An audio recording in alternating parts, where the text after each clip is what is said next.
সালাম বরকত রফিক তাদের রক্তের বিনিময়ে 52 সালে ভাষা আন্দোলন সফল হয়েছিল। আর সেই ভাষা আন্দোলনের পথ ধরেই 1962, 1969, 1970 নির্বাচন 71 মহান স্বাধীনতা যুদ্ধের মাধ্যমে আমরা এই দেশ অর্জন করেছি। অতএব এই শহীদরা যেন কোনোভাবে রক্তাক্ত না হয়। কর্তৃপক্ষকে বলুন তারা এখানে আসুক, তারা এসে বলে যাক, তাদের কথা শুনে যাক, গিয়ে বলুক ঠিক আছে আমরা আলাপ আলোচনার মধ্যে দিয়ে সমাধান করব। এদেরকে দেশ ছেড়ে এদেরকে চলে যেতে দিবেন? এরাকে চলে যাবেন?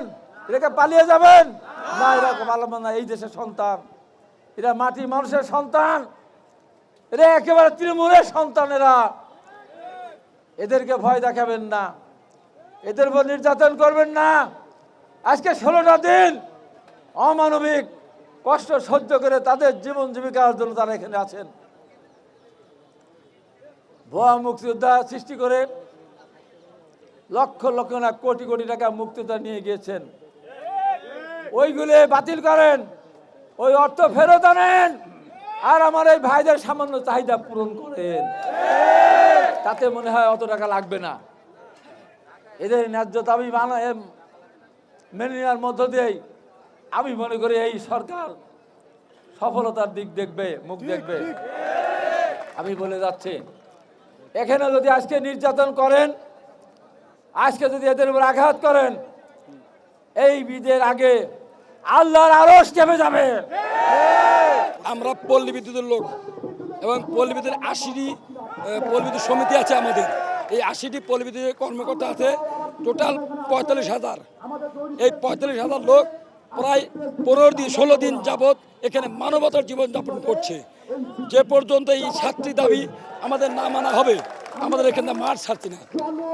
প্রথমত আগে চেয়ারম্যানকে পদত্যাগ করতে হবে, তারপরে আমাদের পল্লী বিদ্যুৎ এবং পল্লী বিদ্যুৎ বোর্ড একীভূত করতে হবে, তারপরে সকল চুক্তিভিত্তিক mediator cum messenger, line crew এবং লাইনম্যান এদেরকেও নিয়মিত করতে হবে।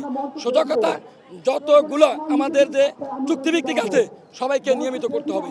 এবং যেসব আমার কর্মকর্তা কর্মচারী আমার ভাইরা জেলে গেছে, তাদেরকে চাকরিচ্যুত করেছে, তাদেরকে পুনর্বহাল করতে হবে।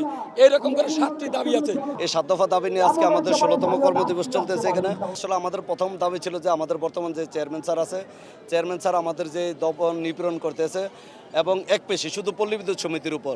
এই কারণে আমাদের প্রথম দফা দাবি ছিল চেয়ারম্যান স্যারের অপসারণ। দ্বিতীয় দফা দাবি ছিল যে আমাদের, আপনারা জানেন, ডিসি সম্মেলন 2025 এবং মন্ত্রিপরিষদ বিভাগ কর্তৃক একটা সিদ্ধান্ত ছিল যে আরইবি এবং পিবিএস একীভূতকরণ। মন্ত্রিপরিষদ এবং আরইবি পিবিএস একীভূতকরণ সিদ্ধান্ত সাপেক্ষেও এটা এখন পর্যন্ত কোনো সিদ্ধান্ত আমরা আলোর মুখ দেখে নাই। এটার সাথে যাতে আরবি পিবিএস যে মন্ত্রিপরিষদ বিভাগ এবং জেলা প্রশাসক সম্মেলন 2000 যে সিদ্ধান্তটা আছে এই সিদ্ধান্ত বাস্তবায়ন। তৃতীয় দফা দাবি ছিল যে আমাদের যে সকল মিটার রিডার, মেসেঞ্জার, লাইন শ্রমিক এবং পোষ্যকোটা আছে তাদেরকে নিয়মিতকরণ, যেহেতু তারা শূন্যপদের বিপরীতে ছিল তাদেরকে নিয়মিতকরণ। চতুর্থ দফা দাবি ছিল, আপনি জানেন যে 16 অক্টোবর পল্লী বিদ্যুতে একটা কালো রাত ছিল। রাত 2:30-এ একটা মামলা করছে আমাদের 29 জন কর্মকর্তা কর্মচারী চাকরিচ্যুত হয়েছে এবং 20 জেল 77 দিন পর্যন্ত জেল খাটছে। আমাদের যে ষড়যন্ত্রমূলক এবং মিথ্যা মামলা দিছে, এই মিথ্যা মামলা প্রত্যাহার এবং সবাইকে শপথে বহাল করা। সেই ক্ষেত্রে এই চেয়ারম্যান স্যার আইসা উনি বিভিন্ন মিডিয়াতে দিছে দেশ সংস্কারের হিসাবে লাইনম্যানদের বদলিকরণ। আসলে এটা এক হচ্ছে গ্রাহক ভোগান্তি বেড়ে গেছে, এই বদলির কারণে দুর্ঘটনার সংখ্যা বেড়ে যাচ্ছে। আমরা বলছি যে লাইনম্যানের যে বদলি এটা বিনা শর্তে প্রত্যাহার করে নিতে হবে। গত 14 দিন পর্যন্ত আমাদের সম্পূর্ণ গ্রাহক সেবা সচল রেখে আমাদের এবং সর্বোচ্চ আমাদের 50% লোক এখানে আসছে আর 50% গ্রাহক সেবা দিচ্ছে। কোনো গ্রাহক সেবা বঞ্চিত হচ্ছে না। কিন্তু যেহেতু সরকার ঊর্ধ্বতন থেকে কোনো কর্ণপাত করছে না, আমরা একটা গণছুটির ঘোষণা দিছি। যদি এই গণছুটির কারণে ঈদে এবং যদি কোনো বিদ্যুৎ বিঘ্নিত ঘটে তার দায়ভার সম্পূর্ণ পল্লী বিদ্যুতায়ন বোর্ড এবং বিদ্যুৎ বিভাগকে নিতে হবে। আমরা আরও একটা ঘোষণা দিতে চাই, আলোচনার যে দাবিগুলো হয়েছে এই সিদ্ধান্ত লিখিত আকারে না আসা পর্যন্ত আমরা মুক্তি অথবা মৃত্যু এই স্লোগানকে নিয়ে আমরা প্রয়োজন বোধে এখানে ঈদ করব। আর যদি এখানে পুলিশ বাহিনী কোনো আমাদেরকে লাঠিচার্জ করে বা কোনো অপ্রীতিকর ঘটনার চেষ্টা করে, আমরা সর্বোচ্চ চেষ্টা করবেন না থাকতে, নাহলে আমরা আমাদের নিজ নিজ বাড়ি চলে যাব। যদি কোনো দুর্ঘটনা ঘটে বা কোনো বিদ্যুৎ বিপর্যয় হয় তাহলে এক্ষেত্রে আরবি এবং বিদ্যুৎ বিভাগকে দায়িত্ব নিতে হবে।